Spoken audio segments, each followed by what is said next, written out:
Bonjour chers internautes, bonjour chers amis, bonjour à toute la population de Côte d'Ivoire, bonjour à toute la population manoise.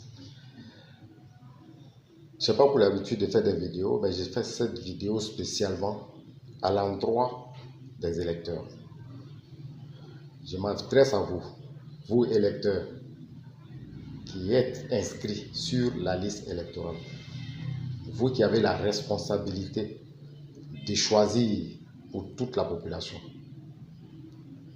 Je vous rappelle que généralement, il y a autour de 20 à 30% de personnes qui doivent choisir pour tout le monde parce que tout le monde n'est pas inscrit sur la liste électorale. Vous devez choisir pour tous les Ivoiriens. Vous devez choisir pour tous ceux qui vivent sur le territoire ivoirien. Vous devez choisir un maire pour toute la population manoise. Vous devez choisir un président du conseil régional pour toute la région du Tombi. Et vous avez une grosse responsabilité. Et cette responsabilité, il appartient à chacun de la prendre devant Dieu, avec toute la conviction, dans l'intérêt général, pas dans l'intérêt particulier. Quelqu'un m'a appelé pour me demander avec intimité qui je dois voter. Qui je dois voter. Je lui ai dit, il faut voter la vérité, en fonction de tes convictions. Il faut voter celui qui exprime mieux tes aspirations, celui dont tu penses qu'il sera un atout, un développeur pour ta région ou bien ta commune. Parce que, comme on le dit, tout peuple a le dirigeant qu'il mérite. Si vous pensez que le maire, la personne qui vient vous donner 2000, 3000 chaque jour, et c'est ce qui vous arrange, vous allez voter la personne. Mais rappelez-vous que vous allez contre l'intérêt général. Parce que toute la commune, toute la région ne se résume pas qu'à vous. Vous allez prendre toujours ce qui vous arrange. Pendant ce temps, la ville est en détresse. Les gens n'ont pas les commodités nécessaires pour vivre dans la santé et dans l'hygiène pour pouvoir mieux aborder les problèmes de la vie. Donc, vous devenez un égoïste. C'est vrai, le monde n'est pas fort, vous êtes égoïste. Vous n'avez pensé qu'à vous-même. Si vous pensez aussi que vous devez voter quelqu'un parce qu'il est votre cousin, parce qu'il est votre ami, parce qu'il est l'ami de votre ami, parce qu'il est de votre famille, parce qu'il est de votre région, parce qu'il est de votre village, alors là, vous avez tout faux. Parce que là encore, c'est de l'égoïsme. Vous allez contre l'intérêt général de toute la commune ou bien de toute la région. Pour ne pas avoir une région bâclée, pour ne pas avoir une région sans développement, pour ne pas avoir une commune qui reste toujours dans la léthargie, en retard des autres communes, vous devez voter en fonction de l'aspiration générale. Et le vote aussi, ça suppose qu'il faut choisir entre plusieurs camps. Il y a plusieurs types de candidats. Vous avez ceux qui doivent défendre un bilan. Celui qui a déjà exercé, c'est-à-dire le maire sortant, il a fait une certaine période, il doit défendre son bilan. Et au-delà de cela, il doit proposer quelque chose pour améliorer son bilan ou alors définir exactement ce qu'il reste à faire pour que la population puisse vivre dans de meilleures conditions. Ça, c'est la première catégorie de candidats.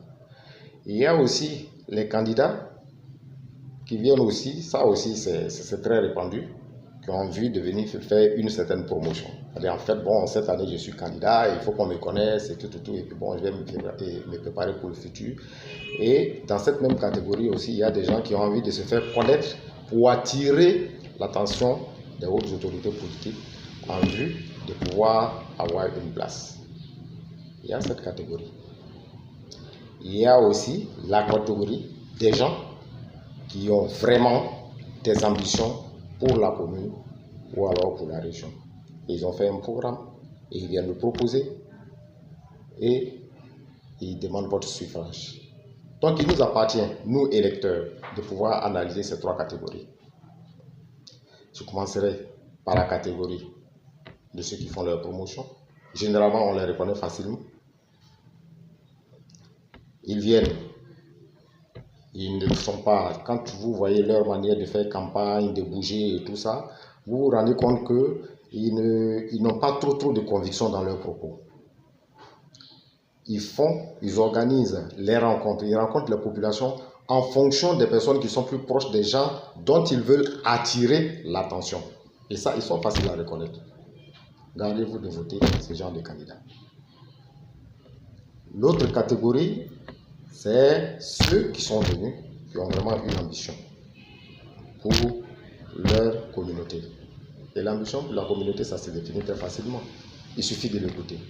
Il faut écouter le candidat, éplucher son programme, lui poser des questions et choisir en fonction des besoins de la commune ou bien de la région. Il faut surtout éviter les candidats qui font rêver. C'est comme tout le monde le dit, par exemple, un candidat qui vient s'arrêter au Pambou, dès que je suis élu, dans les 1 an qui suivent, vous verrez que tout le monde sera goudronné. J'ai mes goudrons jusqu'à dans votre maison. Oh, c'est facile. Trop facile. À écouter les candidats, on sent tout de suite quelles sont les aspirations du candidat, s'il peut vraiment faire quelque chose. Et ça, l'électeur, chaque individu doit pouvoir le définir. Quant au candidat sortant, il a fait un travail. Il faut surtout veiller à connaître quelles sont les missions d'abord, soit du maire, soit du président du conseil régional. Et une fois ces missions sont maîtrisées, il faut connaître ensuite, au moment où il faisait campagne, quel est le programme qu'il avait mis en place, quelles sont les propositions qu'il nous avait faites.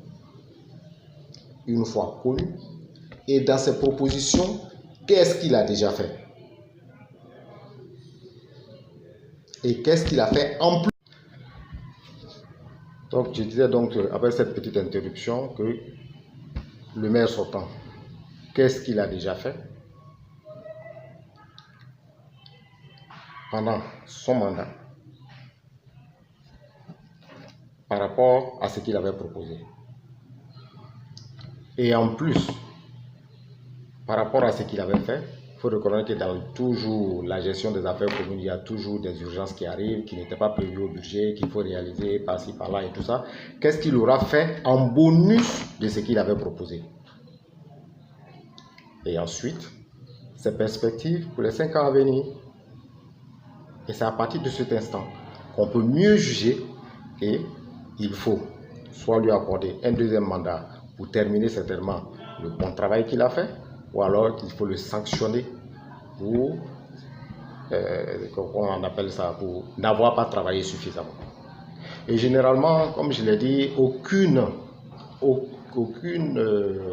élu, depuis la présidence de la République jusqu'en bas, n'a réalisé ses objectifs à 100%. Ça n'existe pas. Nulle part dans le monde entier. On fait un bilan.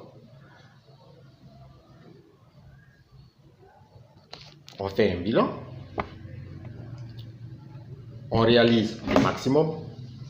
Et pendant ce temps, on fait des ajouts, des bonus par rapport à des situations ponctuelles.